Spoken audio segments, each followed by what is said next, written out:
Durante mi turno de medianoche en el hospital, trajeron a la sala de urgencias a 2 pacientes. Para mi sorpresa, eran mi esposo y mi nuera. Sentí que se me cortaba la respiración, pero luego se estabilizó de una manera que nadie a mi alrededor parecía esperar. Lo que hice, después, dejó helados a todos los que estaban en esa sala de trauma. Me llamo Marta Solís. Tengo 60 años. La medianoche siempre había sido la parte más tranquila de mi mundo. El hospital se calmaba lo suficiente como para que los pasillos tuvieran su propio silencio. Un silencio del que yo dependía más que de la casa que compartía con Rafael. Después de 40 años en medicina de urgencias, la rutina era lo único que todavía me mantenía en pie. Estaba terminando las notas de un dolor torácico cuando la llamada irrumpió por el interfono. 2 ingresos por colisión vehicular. Ambos inconscientes. Trauma significativo. Nada fuera de lo común. Otra noche más en Guadalajara. Me puse unos guantes nuevos, me acomodé los hombros por costumbre, mientras caminaba hacia la bahía de ambulancias. Esperaba el desmadre de siempre gritos, el corredero habitual. En cambio, me topé con un silencio que se alargaba demasiado. Los 2 paramédicos evitaban mirarme a los ojos. Sus caras traían algo más pesado que la urgencia. Doctora Solís, dijo al fin uno de ellos. Usted tiene que ver esto. Las camillas avanzaron. Vi el cabello del primero oscuro y conocido. Su mandíbula, la que había memorizado durante 30 años de matrimonio. Rafael. Su cara estaba floja, manchada de sangre, pero inconfundible. El pecho no se me encogió. Se dobló sobre sí mismo, calladito como papel que se hunde en el agua. Luego la segunda camilla se detuvo a su lado. Una mujer joven. El cabello enredado, el rímel corrido en rayas tenues. Un vestido que yo había visto antes. Katia lo llevó a una cena hace 3 semanas. Reconocí el perfume leve antes que su cara. Mi nuera. Por un segundo todo sonido desapareció. Luego el mundo regresó en pedacitos filosos, los pitidos de los monitores, el silbido del oxígeno, el roce de los zapatos sobre el azulejo estéril. Una enfermera cercana susurró. ¡Ay, Dios! ¡Es su familia! Puse una mano en el borde de la camilla de Katia, firme pero helada. «Denme signos vitales completos», dije. «Ahora». El equipo se puso en movimiento. Alguien se llevó a Rafael hacia Trauma 2. Yo no lo seguí. Mis ojos se quedaron en Katia, los moretones a lo largo de las costillas, el ángulo raro de su muñeca, el subir y bajar apenas de su pecho. Ella se estaba yendo más rápido.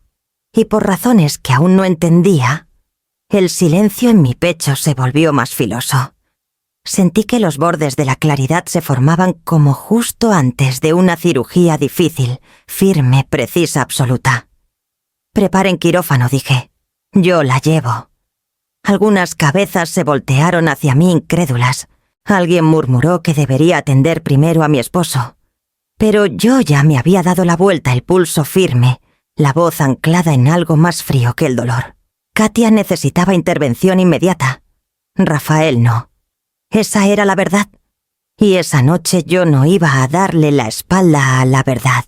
Mientras las puertas del quirófano se abrían de golpe, dejé que el peso del momento se me metiera hasta los huesos. La calma que sentía no era piedad.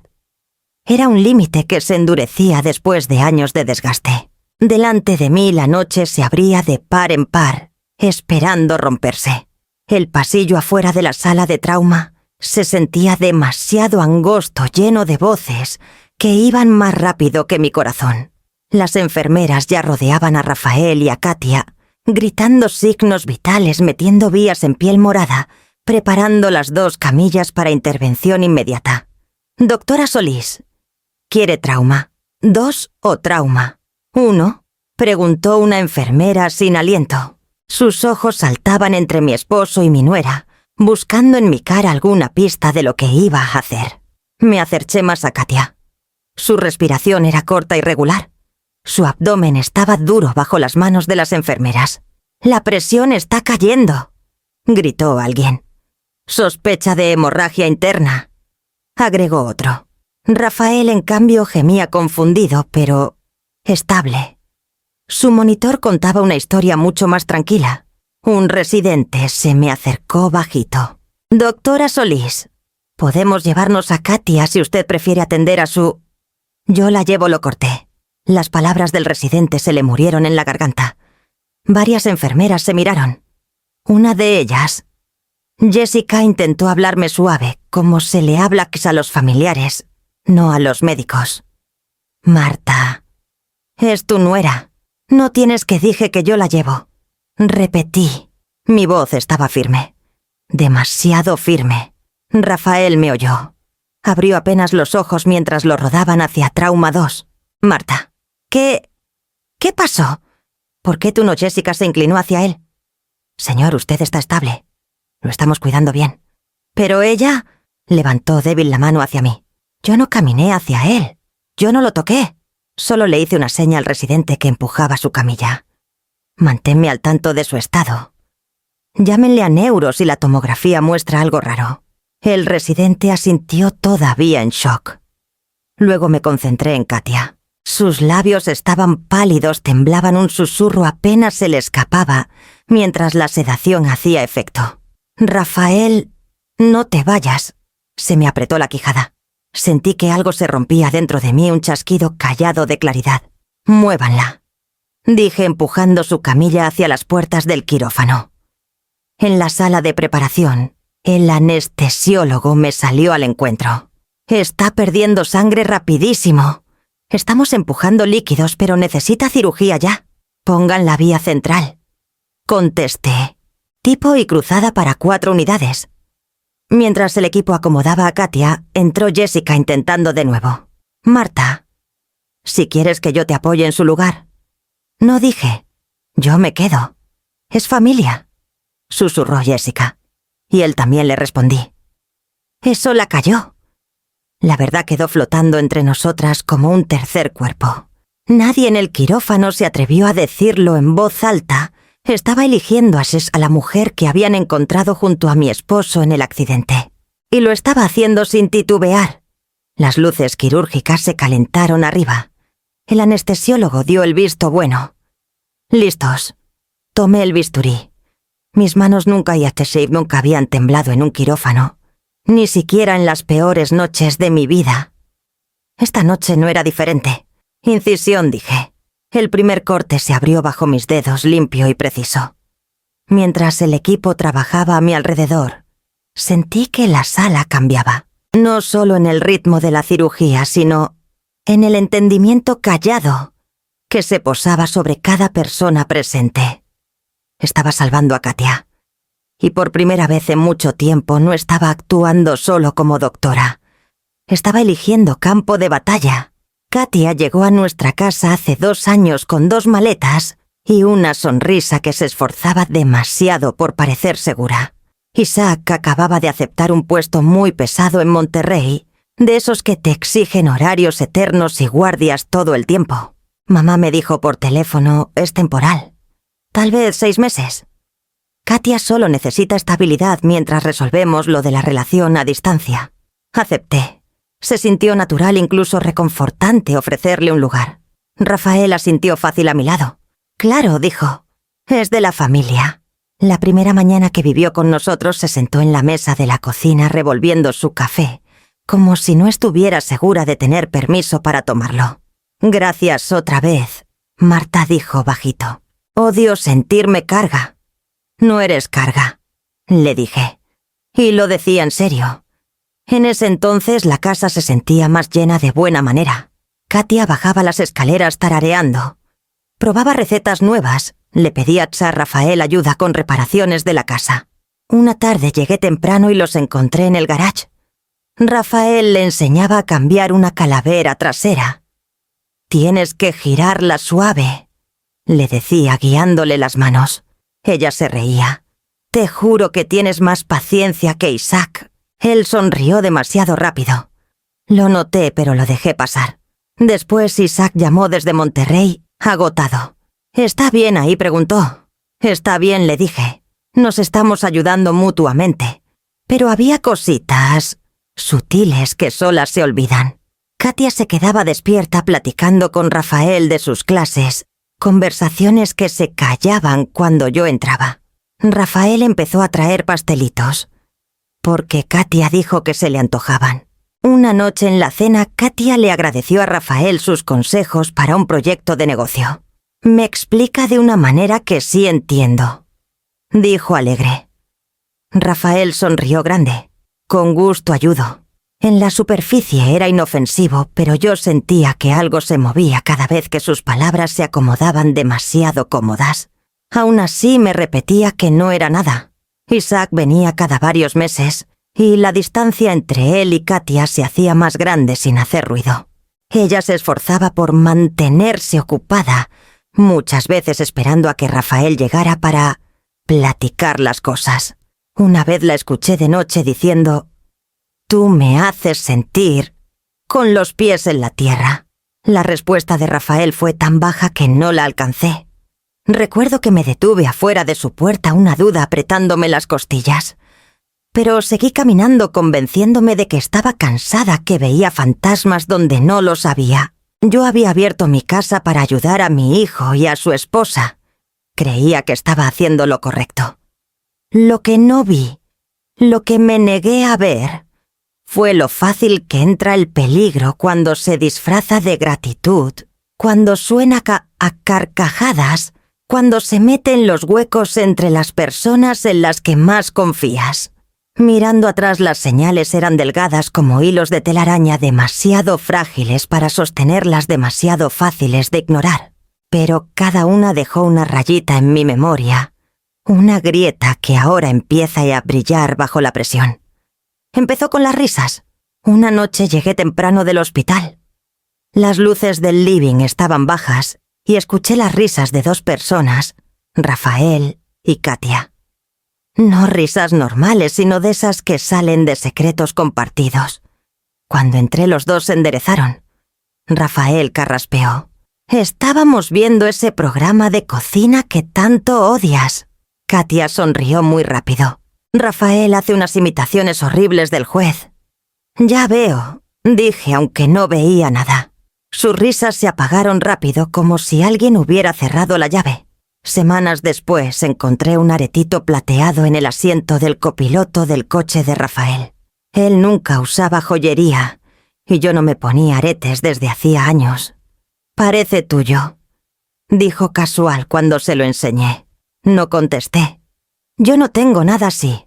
Katia apareció atrás de él, los ojos clavados en el arete. «¡Ay, debe ser mío!», dijo. Seguro se me cayó cuando Rafael me llevó a la escuela. Rafael asintió muy rápido. «Exacto eso». La explicación era sencilla. Debería haber bastado. Pero recuerdo lo rápido que Katia se guardó el arete en la bolsa, como escondiendo evidencia. Hubo otros momentos pequeños. Una noche entré a la cocina y los encontré parados demasiado cerca, hablando de una receta. Rafael retrocedió de inmediato. Katia se mordió el labio. «Solo le preguntaba cómo sazonar», dijo.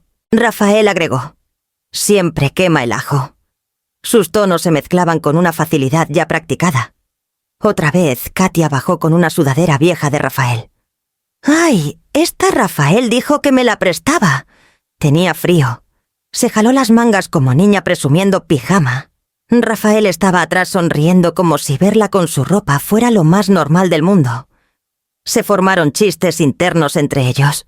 Empecé a escuchar pedacitos. «Katia, no empieces, me vas a madrear con eso». «Rafael».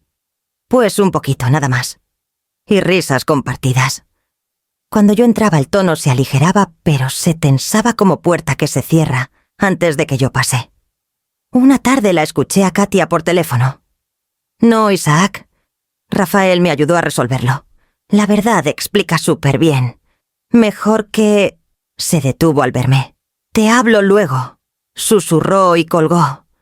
Yo quería creer que era inofensivo, una cercanía rara, nacida de la cercanía física y la ausencia. Rafael insistía en que solo trataba de compensar la distancia de Isaac. Katia decía que agradecía tener a alguien firme, cerca. Y yo, agotada, confiada o simplemente negada y a enfrentar lo que se estaba formando, Dejé pasar cada grieta fina. Momentos pequeños. Grietas pequeñas. Todas apuntando al quiebre que yo me negaba a aceptar. En cuanto las puertas del quirófano se cerraron detrás de nosotros, el resto del hospital desapareció. Los monitores, las voces cortas. El ruido metálico de los instrumentos. Nada se sentía raro.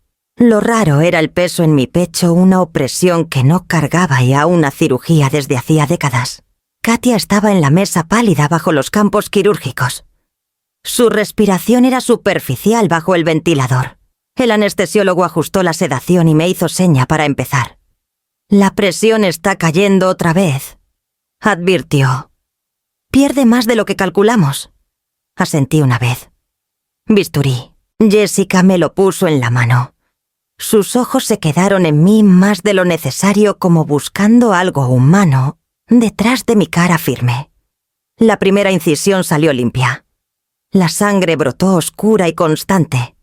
Me metí en el ritmo que mejor conozco, cuidadoso, metódico, exacto. Pero al avanzar vi lesiones que no cuadraban con el reporte inicial. «El patrón del cinturón es raro», dije bajito. El residente que me asistía frunció el ceño. «¿Raro cómo?» «Los impactos del asiento del copiloto normalmente dejan moretones diagonales en el torso. Los de ella están más abajo, como jalados hacia arriba». Toqué con el dorso del guante la piel morada, como si alguien la hubiera agarrado. Fuerte. Jessica se tensó a mi lado. El residente preguntó, ¿cree que la sujetaron diferente? ¿O que no se sujetó sola? Murmuré. Seguimos. Bazo roto. Laceración en el borde del hígado. Daños que hablaban de torsión repentina más que de choque frontal. Yo había visto cientos de accidentados. Los patrones cuentan historias. Las lesiones de Katia contaban una historia que no cuadraba con el estado de Rafael. Doctora Solís dijo de pronto, el anestesiólogo. Está tratando de hablar. Los labios de Katia temblaron bajo la máscara de oxígeno. Su voz salió rota, espesa por la sedación. Rafael, por favor, no te vayas. Las palabras se escaparon como aire de una herida, suaves, desesperadas, íntimas. La sala cambió. Hasta los monitores parecieron detenerse. Jessica me miró la cara tensa. Está delirando, ofreció, pero su voz no convencía. Volví a concentrarme en la incisión. Succión. Al exponer el vaso que sangraba, vi los moretones más claro forma de dedos, casi simétricos. Se me apretó el estómago. Yo había tratado víctimas de agresión. Sabía la diferencia entre lesiones por impacto y lesiones por manos. Pero no podía permitirme pensar más allá del momento. Todavía no. Pinza, dije. El equipo se movió rápido, estabilizando la hemorragia. Suture el tejido dañado con movimientos ya conocidos, aunque cada uno pesaba más que el anterior. A mitad de cerrar la cavidad abdominal, el anestesiólogo habló otra vez. Está murmurando. La cabeza de Katia giró apenas, los ojos aleteando bajo la cinta. Rafael, tengo miedo. No le digas. La voz se le quebró en la última palabra. A Jessica le temblaron las manos sobre la bandeja de instrumentos. El residente tragó saliva. ¿Qué quiere decir con eso? Seguí suturando. Concéntrense, dije suave. Ya casi terminamos. Pero adentro las grietas se abrían más. Las lesiones de Katia, sus murmullos, el pánico de Rafael cuando se dio cuenta de que yo la había elegido primero, el arete, la sudadera, las risas, los susurros nocturnos. Cada pieza empezaba a encajar con una claridad lenta y despiadada. El anestesiólogo me miró otra vez. «Doctora Solís, ¿está bien, perfecto?», contesté. Mi voz nunca tembló. Nunca lo hace en quirófano. Pero algo invisible se movió. Un límite, una creencia, una verdad que me había negado a nombrar. Cerramos la incisión capa por capa. Los signos vitales de Katia se estabilizaron. La crisis pasó, pero la inquietud no. Al terminar, Jessica se quitó los guantes y se puso a mi lado. «Marta, si quieres que otra persona siga, No quiero, dije. Sus ojos eran demasiado suaves. Esto está complicado. La complicación no cambia lo que hay que hacer. Empujé las puertas del quirófano y salí al pasillo. El aire fresco me pegó en la cara como cachetada. Las enfermeras esperaban listas para órdenes listas para la siguiente emergencia. Solo dije, llévenlas casi a recuperación. Yo aviso al equipo, pero dentro de mí, la verdad seguía creciendo, tomando forma, tomando fuerza. Lo que pasó en ese coche no fue accidente. Y lo que unía a Rafael y a Katia era mucho más hondo y mucho más oscuro de lo que yo me había permitido ver. Me encontré parada fuera de la pequeña oficina de seguridad donde guardan las pertenencias. La puerta estaba entreabierta, las luces tenues, y por un momento solo me quedé ahí, con la mano en el marco, dejando que el peso de las últimas horas se me metiera hasta los huesos. Doctora Solís, dijo con cuidado el técnico de seguridad. Puede revisar las cosas. Como es su familia, pensé que querría hacerlo usted misma. Familia. Esa palabra raspó. Me dio 2 bolsas etiquetadas, una de Rafael, una de Katia. Le agradecí y entré cerrando la puerta. Abrí primero la de Rafael. Su anillo de matrimonio seguía puesto en trauma 2, pero aquí estaban las cosas que él elegía cargar. Su cartera, su reloj, un recibo doblado que asomaba como confesión. Lo saqué. Un hotel boutique en la zona rosa de Guadalajara. Paquete, escape romántico, cargado a una tarjeta que tenía mi nombre. Miré la impresión ya borrosa. Esta tarjeta no la toco desde hace más de un año. Murmuré. Detrás de mí nadie contestó. La habitación estaba sola con el zumbido bajo de la ventilación. Dentro de la cartera, detrás de su licencia, había una foto Katia, el cabello recogido, sonriendo a la cámara. No era foto familiar. No era de Navidad. Era un momento privado. Algo capturado solo para él. Mis dedos se cerraron fuerte sobre el cuero mientras volvía a guardar la cartera. Luego abrí la de Katia. Su bolsa era pequeña, pero pesaba lo suficiente como para saber que traía más que maquillaje o llaves. Saqué lo esperado, bálsamo labial, un espejito, unos plumas. Luego algo metálico cayó sobre la mesa. Un llavero. No de nuestra casa. Pertenecía a un conjunto de departamentos de lujo en la zona de Providencia. Uno que reconozco porque paso frente a él todas las mañanas camino al trabajo. Debajo había un recibo de Uber. La hora coincidía con uno de mis turnos de hace un mes. Rafael había dicho que se quedaba Piztos a trabajar hasta tarde. Otro recibo salió del bolsillo interior. Cena para 2. Vino que costaba más de lo que yo jamás pido. La firma de Rafael al final, más grande, más descuidada, como si la hubiera puesto riéndose. Seguí buscando y encontré algo que casi me quita el aire. Un collar, plateado, pequeño, delicado. Se lo había regalado a Katia hace 2 Navidades. Rafael me había ayudado así a escogerlo. Cerré los ojos un momento. La habitación se sintió más chica, apretándome. El siguiente objeto casi me detuvo el corazón. Un documento impreso, doblado en tercios. Al abrirlo, mi propia firma me miró de frente. Autorización para usar la línea de crédito conjunta, aprobación de transferencias, consentimiento, para garantía hipotecaria. Solo que yo nunca lo había firmado. Los trazos eran suaves pero equivocados. Una versión de mi firma copiada de formatos viejos. Alguien había tomado algo mío y lo había practicado hasta que pareciera natural. Un golpe suave en el marco. Jessica estaba ahí, dudosa, con la mascarilla bajada. Marta, los pacientes de tu quirófano ya están estables. ¿Necesitas algo? No dije la voz pareja. Estoy bien. Miró la mesa, los recibos, los documentos, la foto. Su cara cambió con pasión escondida detrás del profesionalismo. «¿Puedo quedarme si necesito un momento?» Contesté. Asintió y salió en silencio. Ya sola guardé todo de nuevo en las bolsas con manos firmes. Saqué copias de los documentos, me los metí al bolsillo del abrigo y devolví el resto al estante. Cada cosa había sido parte de una vida que yo no sabía que estaba viviendo. Ninguna pertenecía al matrimonio que yo creía seguir teniendo. Salí de la habitación, el peso de esos objetos hundiéndose en mí como una marea lenta y fría. Lo que sea que Rafael y Katia habían construido juntos iba mucho más allá de una aventura. Lo habían construido con mi nombre, con mi crédito, con mi silencio. La sala de descanso del personal estaba vacía cuando entré. La puerta hizo clic al cerrarse, sellando el ruido de monitores y pasos apresurados. Por primera vez desde el accidente nadie me miraba. Nadie esperaba una orden. Nadie necesitaba que yo siguiera entera. Me senté en el borde del sofá, las copias de los documentos de Rafael y Katia todavía en el bolsillo del abrigo.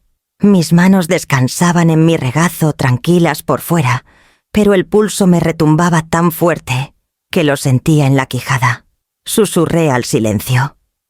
Usaron mi nombre, usaron mi vida. Decirlo en voz alta hizo temblar algo dentro de mí, una grieta que amenazaba con abrirse más. Me llevé una mano al pecho estabilizando la respiración. Dolor, coraje, incredulidad. Llegaban en olas lentas, pero ninguna lo bastante fuerte para ahogarme. No esta noche. Mi celular vibró en el bolsillo. Mensaje de una enfermera. Su esposo está preguntando por usted. Bloqueé la pantalla sin contestar. Por un largo rato miré el teléfono, el pulgar suspendido. Solo había un número que necesitaba ahora. Uno que no había marcado en más de un año desde que resolvimos un pleito menor con un inquilino. Lo presioné. Sonó 2 veces. Marta, la voz de Marcos, era cálida, firme, exactamente como la recordaba. «Es tarde. ¿Estás bien?», no dije. «Pero te necesito». Su tono se agudizó al instante. «Cuéntame qué pasó». Tragué saliva una vez. Rafael y Katia tuvieron un accidente esta noche. Los trajeron a mi guardia. Esperé el shock, la lástima, pero Marcos se quedó callado, escuchando, calculando. Estaban juntos, agregué, y encontré cosas. Recibos de hotel, una llave de departamento, una firma falsificada la mía, mi línea de crédito usada sin mi permiso.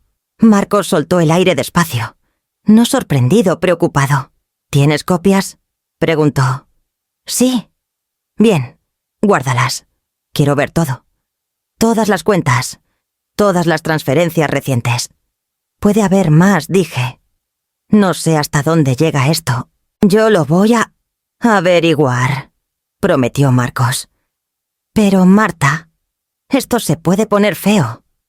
¿Estás segura de que quieres abrirlo?» Miré hacia la puerta, el zumbido lejano del hospital filtrándose por las paredes. Rafael en un cuarto. Katia recuperándose en otro. Sus pertenencias esperando calladitas en un estante, contando una historia a la que yo nunca acepté entrar. «Sí», dije. «Ya empezó». La voz de Marcos se suavizó. «Te llamo mañana tempranísimo. Esto lo enfrentamos juntos». Cuando colgué me quedé quieta varios segundos respirando hondo, dejando que la calma volviera a sentarse. No el entumecimiento de antes, sino una quietud más filosa, más clara. No colapso. No negación. Algo más.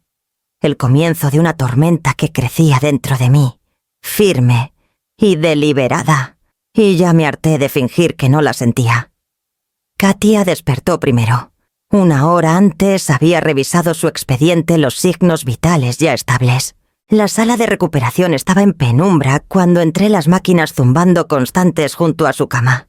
Una enfermera, Olivia, estaba al pie de la camilla anotando en su tableta. «Ya empieza a moverse», susurró Olivia.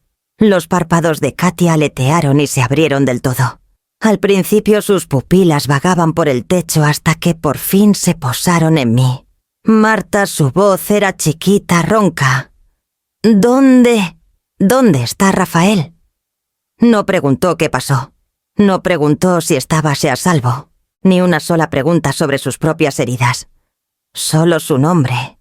«Te estabilicé después de la cirugía», dije. «Rafael está en trauma 2. Está despierto y en observación». Su respiración se cortó. El alivio le bañó la cara tan rápido que casi parecía alegría. «Gracias a Dios», susurró. Él debe estar muerto de miedo. Sí, contesté manteniendo el tono neutro. Estaba muy preocupado. Preocupado por ella. No por mí. No por la esposa con la que había construido una vida de 30 años. Olivia dio un paso adelante. Deberías hablar lo menos posible, Katia. Tu cuerpo necesita descanso. Katia miró más allá de ella, todavía clavada en mí, como esperando algo: consuelo, permiso, tranquilidad. No le di nada. Vuelvo a pasar después, dije. Descansa por ahora. Antes de salir apagué la luz del techo dejándola en sombras suaves. Cuando la puerta se cerró, la escuché murmurar: «Por favor, dile a Rafael que estoy bien». No respondí. El cuarto de Rafael estaba 2 pisos abajo. Bajé por las escaleras necesitando el movimiento para aflojar la opresión en el pecho. Al entrar estaba sentado un poco incorporado con una bolsa de hielo en la sien. La enfermera sí a su lado. Daniel se enderezó al verme. «Todo el tiempo ha estado preguntando por usted», dijo Daniel bajito. Rafael levantó la cabeza. «Marta». «Gracias a Dios. Pensé que no vendrías». Caminé hasta el pie de su cama. «¿Cómo te sientes?» «¿Como si me partieran la cabeza?», se quejó. «Y no me dicen nada de Katia. ¿Está viva?» ¿Despertó? ¿Preguntó por mí?» Daniel me lanzó una mirada sorprendida, luego cautelosa. «Katia está estable», dije. «Despertó hace rato». Los hombros de Rafael se aflojaron. «Qué bueno. Qué bueno. Debe estar muerta de miedo. Necesito verla». «No puedes», contesté. «Hasta que terminemos sus evaluaciones».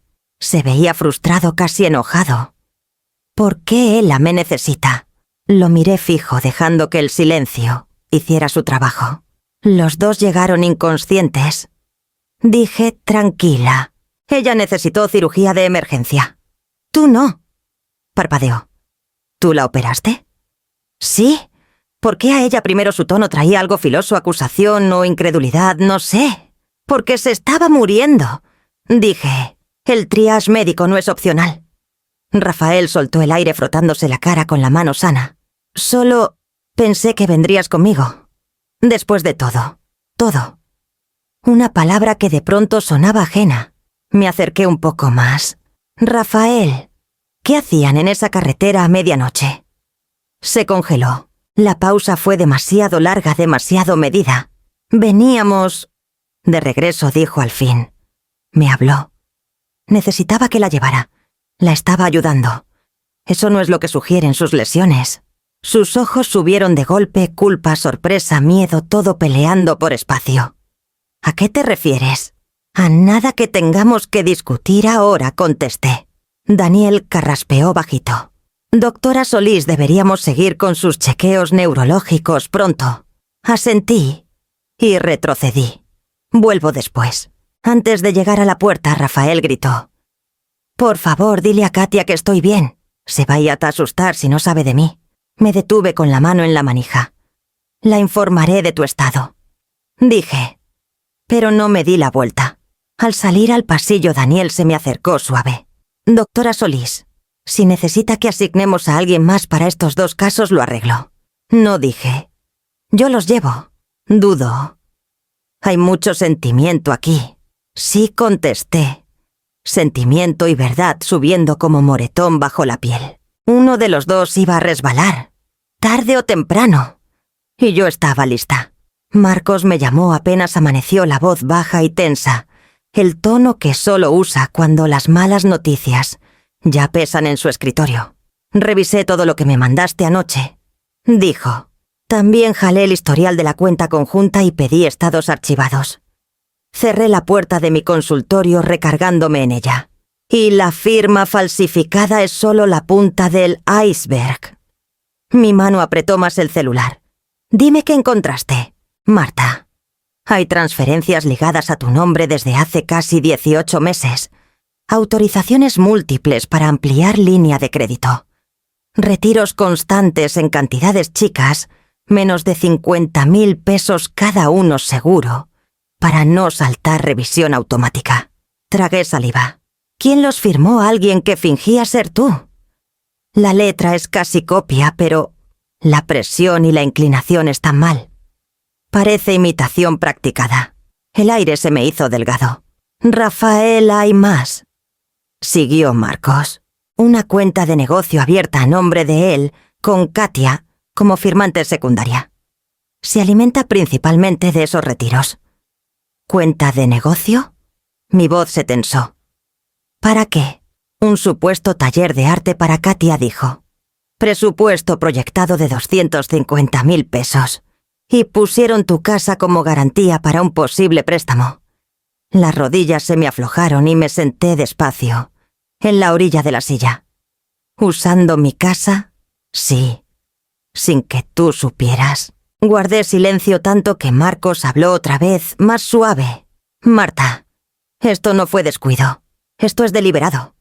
Enséñame todo, dije, sin guardarte nada. Te mando los archivos a tu correo privado. Hay una cosa más que necesitas saber. Me preparé. Adelante. Una modificación de fideicomiso. Firmada hace 6 meses. Mueve la mitad de los derechos de propiedad de los bienes matrimoniales a un fideicomiso temporal manejado por Gerardo Solís. La habitación se sintió más fría. Gerardo estaba metido. Él supervisa la estructura que permitiría así Rafael y Katia obtener préstamos adicionales. Si el fideicomiso se hubiera concretado, tu casa podría seguir y haber sido reclamada como parte de un plan de expansión familiar. Se me revolvió el estómago. ¿Cuánto tiempo llevan armando esto? Rastreé actividad temprana hasta hace casi 2 años, dijo Marcos. Esto empezó mucho antes de la esa aventura. 2 años. Antes de que Katia se mudara a mi casa. Antes de que yo le ofreciera refugio, consuelo y hogar. Marta siguió Marcos con suavidad. Esto no es traición emocional. Esto es ingeniería financiera. Construyeron un futuro sobre tus bienes. Me pellizqué el puente de la nariz estabilizando la respiración. Rafael siempre dijo que él se encargaba de las finanzas. Que yo trabajaba demasiado como para lidiar con el papeleo. Ese era el chiste, respondió Marcos. Entre menos vieras, más podían hacer. Tocaron a la puerta de mi consultorio. Una enfermera asomó. Doctora Solís, el médico de trauma. 2 quiere revisar el escáner de su esposo. Asentí. Diles que voy en 1 minuto. Cuando se fue, Marcos preguntó: ¿Qué quieres hacer ahora? Me levanté despacio. Seguir adelante. En silencio. Voy a preparar un reporte completo, dijo. Y Marta, aquí estoy para todo. Gracias. Susurré. Al colgar la pantalla se apagó reflejando mi propia cara, una que apenas reconocía. Esto no fue accidente.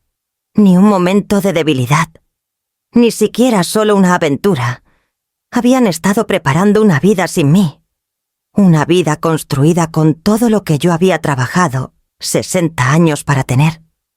Katia estaba sentada incorporada cuando volví a entrar a su cuarto, la cara pálida lavada, bajo la luz suave de la lámpara. Se veía más pequeña que en quirófano frágil, casi rompible. Olivia, la enfermera asignada, me miró antes de salir cerrando la puerta con cuidado.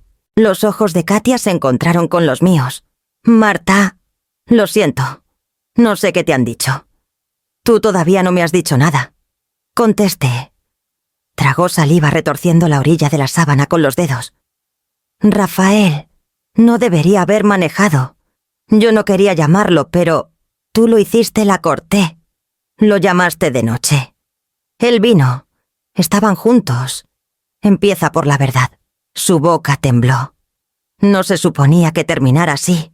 Jalé la silla más cerca de su cama. Cuéntame cómo se suponía que terminara. Katia miró sus manos varios segundos largos. Luego algo en su postura cedió. No un derrumbe, sino una rendición lenta y agotada. Me dijo que el taller lo cambiaría todo. Susurró. Que una vez que saliera el préstamo por fin sería independiente. Que ya no tendría que depender de Isaac, ni sentir que no encajaba en ningún lado. ¿Y quién lo convenció de eso?, pregunté. Sus ojos subieron. Estaban llenos de miedo, no de culpa, no de vergüenza. Miedo. Dijo que su papá iba a ayudar. dijo, que Gerardo sabía cómo hacer que las cosas pasaran. El aire entre nosotras se tensó. ¿Qué pinta Gerardo contigo? Mantuve el tono parejo. Katia miró hacia la puerta como si esperara que entrara. Él me dio consejos. Dijo que la familia debe apoyarse, que yo merecía una oportunidad de construir algo. Dijo que él respaldaba el préstamo. Y usó mi casa como garantía, dije. Cerró los ojos. Le dije a Rafael que estaba mal. Le dije que tú nunca ibas a aceptar. Pero Gerardo dijo que tú firmas todo lo que Rafael te pone enfrente. Dijo que nunca revisas. Se me revolvió el estómago. Entonces falsificaron mi firma. Katia asintió despacio, lágrimas juntándose en las comisuras de sus ojos. Gerardo dijo que era fácil. Que una vez que abriera el taller podríamos devolver todo antes de que te dieras cuenta. Pero luego el banco pidió más documentos y Rafael se asustó. Dijo que el plan se estaba cayendo. El plan, repetí bajito. Su respiración tembló. Rafael dijo que teníamos que apurarnos. Que Gerardo lo estaba presionando. No entendí por qué hasta que Gerardo empezó a hablarme directo. A decirme que me mantuviera enfocada. Que le debía por su apoyo. Se me apretó la quijada. Te amenazó, dudó. Esa duda dijo suficiente. Dijo que si me echaba para atrás se aseguraría de que no tuviera nada. Susurró. Ni taller, ni apoyo, ni hogar. Dijo que podía hacer que Isaac dudara de todo sobre mí. Un coraje blanco y ardiente. Me quemó bajo las costillas, firme y controlado. Katia, dije suave. ¿Cuánto tiempo lleva Gerardo metido contigo? Contigo, no con Rafael. Su respiración se cortó. Casi un año. Un año. Tiempo suficiente para convertirla en palanca. Tiempo suficiente para volverla obediente. Tiempo suficiente para jalar los hilos de los dos. La voz de Katia se quebró. No sabía cómo salir. Rafael seguía diciendo que su papá tenía un plan. Yo solo hice lo que me dijeron. Me levanté despacio. Las piezas ya no estaban regadas. Se estaban alineando, formando una figura más oscura que la traición. Esto ya no era solo infidelidad. Ya no era solo robo financiero. Era control. Y la mano de Gerardo estaba por todos lados. Marcos llegó al hospital poco después del mediodía con el saco colgado del brazo, la cara tallada con esa concentración, que solo le había visto en las peores emergencias legales. Me esperó en una sala de juntas pequeña, una pila de carpetas sobre la mesa como mapa de guerra. Fui más hondo, dijo apenas entré. Mucho más hondo. Cerré la puerta y me senté enfrente. ¿Hasta dónde llega? Abrió la primera carpeta. Casi 10 años. El aire se me quedó quieto. Marcos tocó la hoja. Este es el documento de fideicomiso más antiguo que encontré con tu nombre. O más bien lo que se supone que es tu nombre. La deslizó hacia mí. Tú no lo firmaste. La firma parecía mía. La curva de la M, la inclinación de la S. Pero las variaciones sutiles de presión estaban mal apenas desviadas como alguien practicando, hasta poder falsificarme con pluma. El nombre de Gerardo está aquí, agregó Marcos. Se posicionó como guardián financiero de bienes familiares después de que murió la mamá de Rafael. Recordé esa plática. Gerardo parado en mi cocina, voz baja, paternal, convincente. Trabajas demasiado, había dicho. Déjame manejar el papeleo a mí. Rafael y yo mantenemos todo en orden. Yo le creí. Le confié. Agradecida por la ayuda en ese momento, firmé los papeles que me puso enfrente sin mirar bien. Marcos siguió. Construyó una estructura que fue moviendo poco a poco la autoridad financiera, lejos de ti. Cambios pequeños. Redacción sutil. Nada que saltaras a la vista si no sabías exactamente qué buscar. Miré el documento. Rafael sabía. Sí, respondió Marcos. Y Katia se volvió parte hace 2 años. Pasó más hojas. Este es del año pasado. Fíjate en la firma, Es una falsificación más limpia. Alguien práctico. El coraje me apretó las costillas. Gerardo siempre me vio como accesorio. Alguien confiable. Predecible. Demasiado ocupada salvando vidas ajenas como para darme cuenta de lo que él tallaba a mis espaldas. Marcos me miró a los ojos. Esto no empezó como aventura. Esa fue solo otro hilo en la telaraña. La estructura financiera fue intencional. Estaba diseñada para beneficiar a Gerardo y a quien se alineara con él. Esa palabra diseñada quedó flotando como polvo. Él siempre quiso control, dije. Lo veía en cómo le hablaba a Rafael, en cómo criticabas a Isaac por escoger la residencia en vez del negocio familiar. Hasta me dijo una vez que las mujeres nos ponemos muy emocionales con el dinero. Marcos asintió. El señor es arrogante. Y la gente arrogante suele creer que los demás se van a quedar callados. Me recargué sintiendo cómo las piezas encajaban con una claridad enfermiza. Él empujó a Rafael. Lo animó. Le dijo que merecía más. Jugó con sus inseguridades. ¿Y Katia?, preguntó Marcos. Estaba sola, dije bajito. Vulnerable. Y Gerardo sabía exactamente cómo usarla. Marcos cerró la última carpeta. Todo apunta a una conclusión. Gerardo orquestó el armado financiero. Rafael siguió. Katia fue atraída y luego atrapada. Respiré hondo anclándome. Entonces él es el enlace detrás de cada decisión que tomaron. Sí, dijo Marcos. ¿El enlace? Y posiblemente el arquitecto. Tocaron la puerta. Olivia asomó. Doctora Solís, la coordinadora de familia, pregunta si quiere que le manden actualizaciones directas. Negué con la cabeza. Ahora no. Cuando se fue, Marcos me miró con cuidado.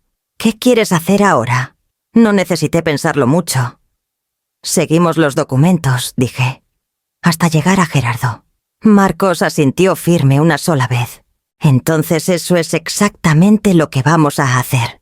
Junté las carpetas, cada hoja pesada de pruebas, y las cerré con cuidado, lista para el siguiente paso, en desenredar al hombre que había tejido todo esto. Volví a mi consultorio, después de rondas, agotada de una manera que nada tenía que ver con la medicina. Las carpetas que me dejó Marcos estaban apiladas, ordenadas en el escritorio, su peso mucho más allá del papel. Apenas me senté cuando mi celular vibró con notificación de correo nuevo. Sin remitente, sin asunto, sin firma. Solo una línea en la vista previa. Deberías ver esto.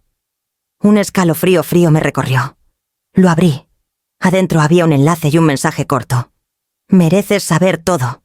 Te usaron. Todos. El pulso se me aceleró, pero los dedos estaban firmes cuando di clic. Apareció una serie de fotos. La primera, Gerardo parado en el lobby de un edificio de departamentos de lujo en el centro. Con la misma postura segura de siempre, brazos cruzados, barbilla alta, como si fuera dueño del aire. La segunda, Rafael entrando al edificio 2 minutos después, volteando nervioso hacia atrás. La tercera, Katia, entrando con el cabello recogido, lentes oscuros, aunque ya era de noche. Llevaba una carpeta pegada al pecho del mismo tipo que Marcos encontró en los documentos falsos del fideicomiso. Marca de tiempo en la esquina de cada imagen. El mismo día, la misma hora, 3 llegadas por separado. Se me apretó el estómago. Di clic al video adjunto. El footage de seguridad era granulado, pero la escena clara. Gerardo saliendo primero del elevador apretando el botón de hold. Rafael salía después dándole a Gerardo un asentimiento pequeño subordinado. No igual. Luego Katia encogiéndose apenas mientras Gerardo le hacía seña de avanzar. Lo seguía por el pasillo, los hombros rígidos. Se abrió una puerta. Los 3 entraron. El video terminó. Por un momento me quedé inmóvil, el zumbido leve de la computadora llenando la habitación. Esto no era coincidencia. No era aventura espontánea ni error impulsivo. Era estructura, patrones, reuniones, estrategia. Y todo había pasado mientras yo les cocinaba cenas, lavaba trastes a su lado, vivía bajo el mismo techo con los dos, respirando cómodos a mi alrededor, a salvo, detrás del telón de mi confianza. Un golpe suave interrumpió mis pensamientos. Olivia entró. «Doctora Solís, está bien», se ve pálida. «Estoy bien», dije cerrando la ventana. «Solo revisando un expediente. Dudo. Si necesita algo, aquí estoy». Cuando se fue volví hasta abrir el correo. Al fondo había otra frase que no había visto. Se reúnen ahí todas las semanas. Él los controla y tila a los dos. Me recargué despacio dejando que la verdad se hundiera. Gerardo no solo había aconsejado a Rafael, lo había orquestado, lo había guiado, lo había manipulado. Y Katia, sola, insegura, queriendo una oportunidad de independencia, se había convertido en palanca. Todo encajó ahora: las propuestas de préstamo, la firma falsificada, la reestructuración del fideicomiso, el empujón repentino por un taller que Katia no tenía ni dinero ni estabilidad para sostener. Gerardo había construido la estructura. Rafael la había seguido. Y Katia había sido arrastrada por la corriente, incapaz o sin querer de nadar en contra. Reenvié el correo a Marcos con mensaje corto. «Esta es nuestra siguiente pieza», contestó casi al instante. «Todavía no los confrontes. El video es poderoso, pero necesitamos entender la fuente. Alguien cercano se los mandó. Alguien cercano. O alguien harto. O alguien que quería ver caer a Gerardo, pero no podía hacerlo solo». Cerré la laptop y me puse de pie. Las paredes del consultorio se sentían demasiado apretadas, como si la verdad dentro de la habitación empujara hacia afuera. El pasillo estaba lleno de la vida normal del hospital. Enfermeras intercambiaban expedientes, un residente peleaba con radiología por un escáner perdido, un intendente empujaba un carrito con sonrisa cansada. Pero nada en mi mundo era normal ya. Mi esposo, mi nuera, mi suegro. Sus mentiras ya no eran hilos sueltos, ahora veía la telaraña completa, cada hebra anclada por la mano de Gerardo. Mientras caminaba hacia el elevador sentí algo nuevo apretarse en mi pecho. No miedo, no shock, palanca. La verdad había empezado a salir sola, y yo por fin tenía evidencia lo bastante filosa para cortar cada mentira que habían tejido a mi alrededor. Rafael insistió en organizar una cena familiar en cuanto le dieron de alta. La presentó como gratitud, como sanación, como unidad. «Tenemos que sentarnos juntos», me dijo por teléfono, la voz raspada pero decidida. «Todos. Nos va a ayudar a aclarar el aire». «¡Aclarar el aire!». Casi me dio risa. Katia evitaba mis ojos cuando entré al salón privado del restaurante. Estaba cerca de la ventana, las manos apretadas, los hombros temblando. Isaac rondaba a su lado, un brazo protector, pero confundido, su cara ya tensa por la sospecha. «Mamá», dijo Isaac, acercándose a Patsy a abrazarme. «Qué bueno que viniste. Esto se sentía necesario».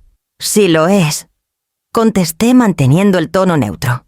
Gerardo estaba sentado a la cabecera de la mesa larga, postura alta, una copa de vino entre los dedos. Me sonrió practicado y lento. Marta saludó. «Te ves bien. Me alivia que podamos reunirnos como adultos». «Desde luego», dije tomando el asiento enfrente de él. «Como adultos». Sus ojos se apretaron apenas, pero suficiente.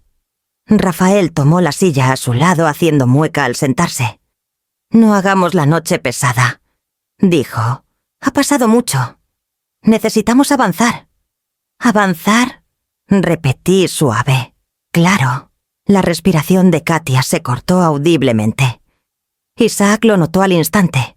«Katia, ¿estás bien?», asintió demasiado rápido. «Solo cansada». Katia era mala mentirosa cuando tenía miedo, y esa noche estaba aterrorizada. Su mirada saltaba entre Gerardo y yo como si temiera que uno de los dos prendiera el cerillo. Gerardo levantó su copa. «La familia ha sobrevivido tormentas antes. No somos perfectos, pero seguimos unidos». Mis labios se curvaron apenas. «¿Eso es lo que estamos haciendo? ¿Sobrevivir tormentas?». Sostuvo mi mirada un segundo de más. Sí, y es importante que manejemos las cosas con discreción. Rafael intervino ansioso por suavizar. Cometimos errores, Marta. Lo sé, pero no destruyamos todo en una sola noche. ¿Cuándo preferirías que se destruyera? Pregunté. La mesa se quedó helada. Las cejas de Isaac se juntaron. ¿Qué se supone que significa eso? Metí la mano despacio al bolsillo del abrigo. El ruido del papel fue fuerte en el silencio. La mano de Gerardo se cerró más sobre su copa. Katia se hundió en su silla. Rafael tragó saliva. Marta, por favor. Aquí no. Fue idea tuya reunirnos, le recordé. Solo estoy respetando la ocasión. Deslicé una foto impresa sobre la mesa Gerardo, entrando al edificio de departamentos con Nora. Luego otra Rafael siguiéndolo. Y otra Katia entrando con una carpeta pegada al pecho. Isaac se quedó tieso. ¿Qué es esto? Gerardo mantuvo la voz calmada. Fotomontajes. Sacados de contexto. Puedo explicar, vas a explicar, dije. Pero déjame terminar. Puse los documentos del fideicomiso reenviados frente a Rafael. Su cara se le desangró. Estaban usando mi casa como garantía sin mi consentimiento. Isaac miró a su papá como si lo viera por primera vez. Papá Rafael balbuceó. No es lo que piensas. Necesitábamos fondos. El taller de Katia iba a construirse con mi crédito. Dije, usando mi firma falsificada. Katia soltó un sollozo. Intenté detenerlo. Lo juro. Gerardo, basta, cortó Gerardo. Pero ella no paró. Me amenazó. Dijo que si no cooperaba me ibas a arruinar. Dijo que ibas a volver a Isaac en mi contra. Los ojos de Isaac se aguzaron. Hizo que Gerardo se enderezó tono helado. Katia está alterada. Está torciendo las cosas. No dije tranquila. Por fin está diciendo la verdad. La sala cambió. La última capa de apariencia se desprendió. La voz de Rafael se quebró. Marta, íbamos a arreglarlo antes de que te enteraras. Ya lo hicieron, dije. Solo que no como querían. Isaac miró de Gerardo a Rafael, a Katia la traición pintada en su cara. ¿Cuánto tiempo lleva pasando esto a mis espaldas? Katia lloraba. Rafael se quedó callado. La quijada de Gerardo se cerró. Y yo me quedé sentada calma, precisa, dejando que el momento se asentara lo suficiente para que la verdad echara raíz en cada rincón de la sala. Cena de apariencias. Pero ya no quedaba nada que aparentar. Dejé que el silencio se alargara tanto que hasta el tintineo de la copa de Gerardo sonaba escandaloso. Todas las caras alrededor de la mesa estaban tensas. Miedo, vergüenza, coraje, cada uno peleando por dominar. Doblé las manos con calma sobre el mantel, igual que antes de dar malas noticias a una familia en urgencias. Solo que esta noche la familia era la mía. Creo que ya es hora de dejar de fingir. Dije. Katia gimoteó. La respiración de Rafael se cortó. Los ojos de Gerardo se entrecerraron calculando. Metí la mano otra vez a mi bolsa, esta vez sacando mi celular. Traje más que fotos. Rafael soltó el aire fuerte. Marta, por favor. Tú ya tuviste tu turno de hablar, lo corté. Ahora escuchan. Toqué la pantalla. Una grabación sonó. La voz de Gerardo llenó la sala fría, cortante, inconfundible. Usa su firma otra vez. Nunca revisa los estados. Muevan los fondos antes de la revisión trimestral. La mano de Katia voló a su boca. Te dije que no quería ir a hacerlo. Gerardo golpeó la mesa con el puño. Esas grabaciones no valen nada. Cualquiera puede falsificar audio. Deslicé una transcripción impresa junto a su plato. El banco verificó los metadatos de la llamada 10 minutos antes de esta cena. Marcos me la mandó mientras entraba. Rafael palideció. Marcos, ¿metiste a un abogado en esto? Hace 2 años, contesté. Debería agradecerte, Rafael. Fuiste tan constante con tu secreto que hasta yo ya no pude ignorarlo para siempre. Isaac me miró como si el suelo se hubiera movido debajo de él. ¿Mamá? 2 años? Yo me protejo. Dije simplemente. Katia temblaba fuerte. No sabía que me estaba grabando. Lo juro. Tú firmaste documentos falsos. Le recordé. Aceptaste fondos movidos de mi cuenta de retiro. Reservaste cuartos de hotel con la tarjeta de Rafael para viajes que no podías pagar. No finjas que no tenías poder. Su cara se derrumbó. Pensé que iban a ayudar al negocio de Isaac. No sabía qué tan hondo iba. Gerardo soltó una risa burlona. No te hagas la inocente. Tú estabas encantada de Basta, dije clavándole la mirada. Tú los usaste a los dos.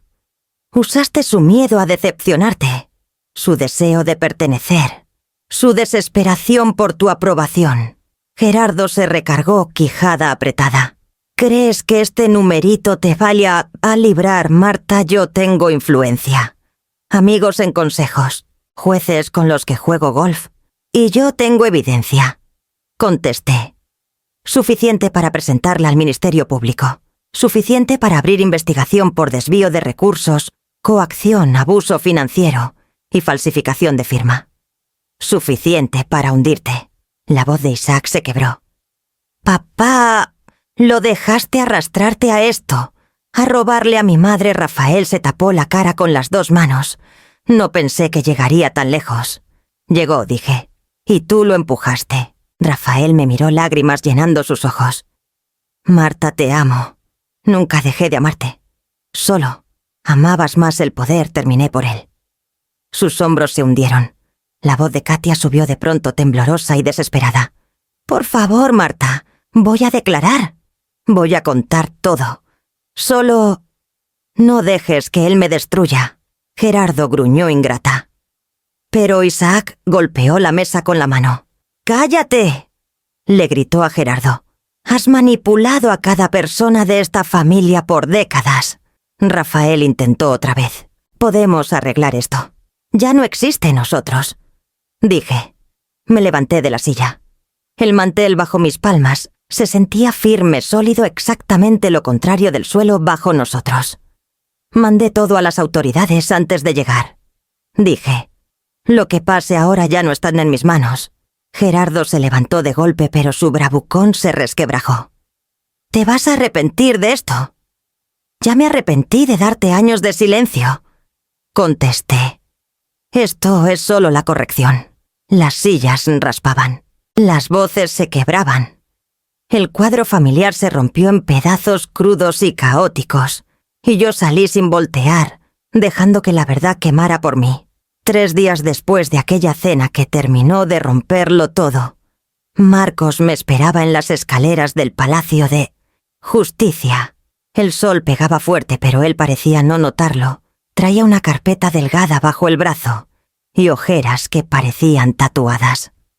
La fiscal auxiliar quiere vernos ya mismo, dijo sin saludar, sin aliento. La licenciada Amanda Reyes no perdió tiempo. Cerró la puerta de la sala pequeña y fue al grano. Doctora Solís, lo que usted trajo no es evidencia, es un martillo. Esto ya dejó de ser un pleito familiar hace rato.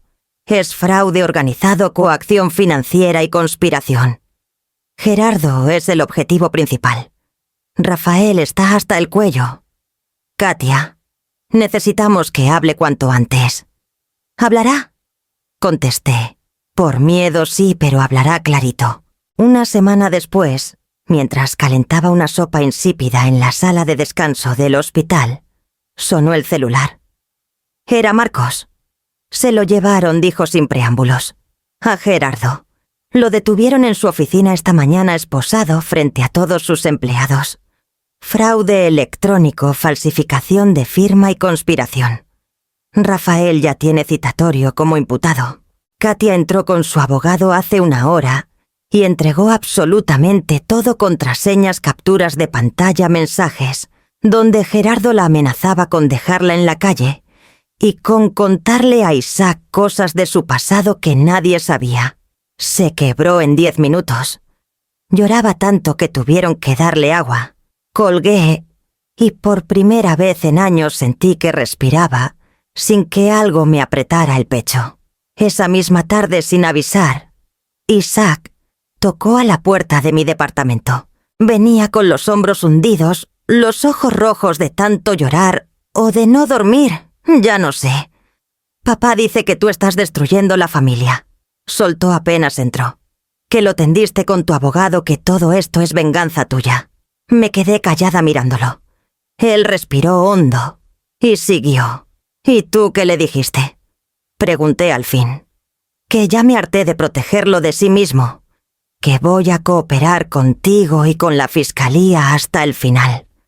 No lo hago por él, mamá. Ni siquiera por Katia. Lo hago por ti. Tú fuiste la única que se paró firme cuando tocaba pararse. Se le quebró la voz. Lo abracé fuerte como cuando era chiquito y se caía de la bicicleta y por un rato los dos lloramos sin vergüenza. En las semanas siguientes viví partida en dos. De día era la doctora Solís, códigos rojos, residentes, nerviosos, familias, llorando en los pasillos. De noche era testigo víctima y demandante, firmaba declaraciones, revisaba transcripciones, recordaba fechas que había querido borrar para siempre. El abogado de Gerardo llamó a Marcos con una oferta de arreglo privado, dinero, silencio, carpetazo. Marcos colgó sin dejarme ni hablar. «Ya no les debes tu silencio», me dijo después, y yo asentí porque era verdad. Rafael me mandó mensajes que no contesté, luego un buzón de voz lleno de llanto y súplicas. Bloqueé el número y reenvié todo a la fiscalía. Katia me escribió una carta, a mano de 10 hojas arrugadas, temblorosas, pidiéndome perdón por cada mentira, por cada firma falsificada, por cada noche que durmió bajo mi techo, mientras planeaba robarme la casa. No le contesté, pero tampoco me opuse a su acuerdo de colaboración. La verdad necesitaba su voz, aunque saliera por puro miedo a terminar en la cárcel. Una tarde al salir del hospital, Marcos caminó conmigo hasta el coche. «Pudiste haber aceptado el dinero y callarte», dijo bajito. Empecé de nuevo la noche que salí de esa cena, contesté. «Esto no es empezar de nuevo.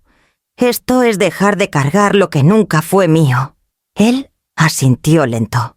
«Cada día que te niegas a arreglar lo que ellos rompieron, estás ganando de verdad». Apoyé la mano en la puerta del coche. El aire estaba fresco, limpio. La justicia no grita, pensé. La justicia es esto, elegir, no contestar, elegir. No proteger, más elegir. Pararte sola y dejar que el peso de sus decisiones caiga donde siempre debió caer. Y por primera vez en 60 años sentí que el suelo bajo mis pies era completamente mío. Mío y de nadie más. La casa se veía más chica de lo que recordaba.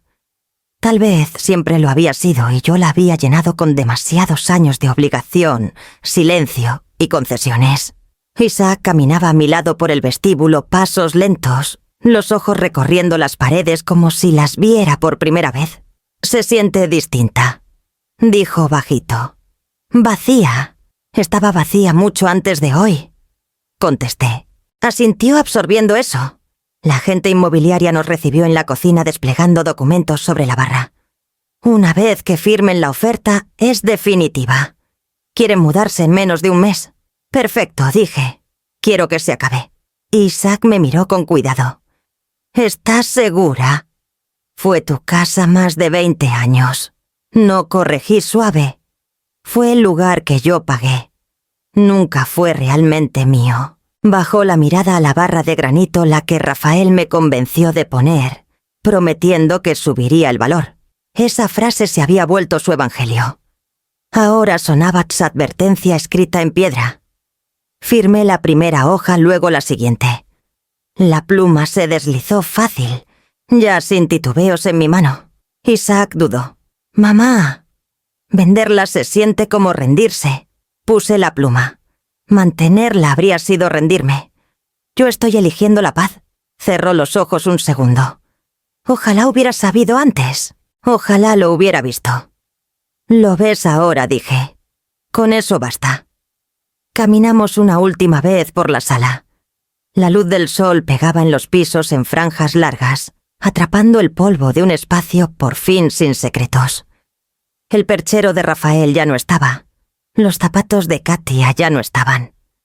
Hasta el olor leve de su loción había desaparecido. Isaac se detuvo en la puerta. «No sé qué viene para mí ahora». «No tienes que saberlo», dije. «Solo tienes que elegir mejor que ellos». Se le apretó la garganta. «¿Y para ti?» «¿Qué viene?» Cerré la puerta con llave detrás de nosotros y le di la llave a la agente. «Algo más tranquilo», dije. «Algo sencillo». Isaac me acompañó al coche. «¿Una casa nueva?» «No, todavía no». «¿Entonces qué?» Abrí la puerta sintiendo el aire fresco en la cara. «Espacio», dije. «Mío por fin». Asintió y luego me abrazó. De esos abrazos que da un hijo cuando está aprendiendo a soltar y a aferrarse al mismo tiempo. Cuando me alejé manejando la casa, se achicó en el retrovisor hasta desaparecer del todo. No una pérdida, una liberación. Las puertas automáticas de urgencias se abrieron cuando entré el chorro fresco de aire conocido, rozándome la cara. Pero esta noche la sensación era distinta. La última vez que entré a un turno de medianoche, era una mujer cargando años de silencio, fingiendo no ver las grietas que se abrían en su propia vida. Esta noche entré sin nada que me pesara. Doctora Solís, un residente joven, corrió hacia mí. No estábamos seguros de que volvieras a tomar la noche. La quise yo, dije. Las medianoches me recuerdan quién soy. Asintió aliviado. Tenemos tablero lleno. 2 traumas en camino. Sonreí leve. ¡Qué bueno! Vamos a trabajar. Al llegar al módulo de enfermería, Olivia levantó la vista de su tableta, ojos muy abiertos. Se ve distinta. Me siento distinta. Dudó, luego bajó la voz. Supe de todo. Gerardo, Rafael, Katia. No sé cómo sigue en pie. Dejé de sostenerlos a ellos, dije. Eso hizo toda la diferencia. Justo entonces las puertas de trauma se abrieron de golpe. Los paramédicos entraron corriendo con un paciente. Caminé junto a la camilla escuchando, evaluando, dirigiendo al equipo. Mi voz estaba firme, clara como no lo había estado en años. «¿Doctora Solís?», murmuró una de las enfermeras nuevas. «Está tranquila aunque la sala esté en llamas. El fuego te enseña dónde pararte», contesté. Cuando el trauma por fin se estabilizó, salí a lavarme las manos. Mi reflejo en el acero inoxidable me sorprendió no porque me viera más joven o más luminosa, sino porque me veía presente. Viva de una manera que no había estado en décadas. La puerta de la sala se abrió suave. Isaac entró con 2 vasos de café en la mano. «Pensé que necesitarías esto», dijo. Parpadeé. «No tenías que venir». «Lo sé», dijo dándome el vaso, pero quise. «Entre Katia y yo está todo revuelto, pero lo estamos trabajando. Despacio, con cuidado. Y yo ya estoy tomando mis propias decisiones». Puse una mano en su hombro. «Eso era todo lo que siempre quise para ti». Dudó. «¿Segura de que estás bien?» «No estoy bien», dije con honestidad. «Estoy mejor». Asintió, tragó fuerte y me abrazó rápido, apretado, agradecido. Después de que se fue, Marcos llamó. «¿Ya fijaron fecha para la audiencia?», dijo. «El abogado de Gerardo está nervioso. Esto puede ir más rápido de lo que creíamos». «Qué bueno», dije. «Que el proceso siga su curso». «¿Y tú?», preguntó. «¿Qué vas a hacer ahora?». Miré a través del cristal al piso de urgencias. Mi mundo. Mi refugio, el lugar donde la verdad importa y la apariencia no tiene cabida. «Voy a vivir», dije simplemente. Había calor en su voz cuando contestó: «Mereces más que solo vivir». «Marta». «Tal vez», dije. Un día, cuando sonó el siguiente trauma por el altavoz, guardé el celular y volví a meterme en la corriente de la noche. No para ahogarme en ella, para fluir con ella. Pararte firme por ti misma no requiere gritos, requiere claridad. A veces la justicia es solo elegir dejar de cargar lo que nunca fue tuyo. Y a veces el renacer no llega con la luz del día. Llega calladito en un turno de medianoche cuando por fin reconoces a la mujer que te devuelve la mirada. Antes de que entrara el siguiente paciente, miré a la cámara del rincón y susurré: si todavía estás aquí conmigo mirando, dale like, comenta y suscríbete para más historias. Nunca sabes de quién será la medianoche que lo cambie todo.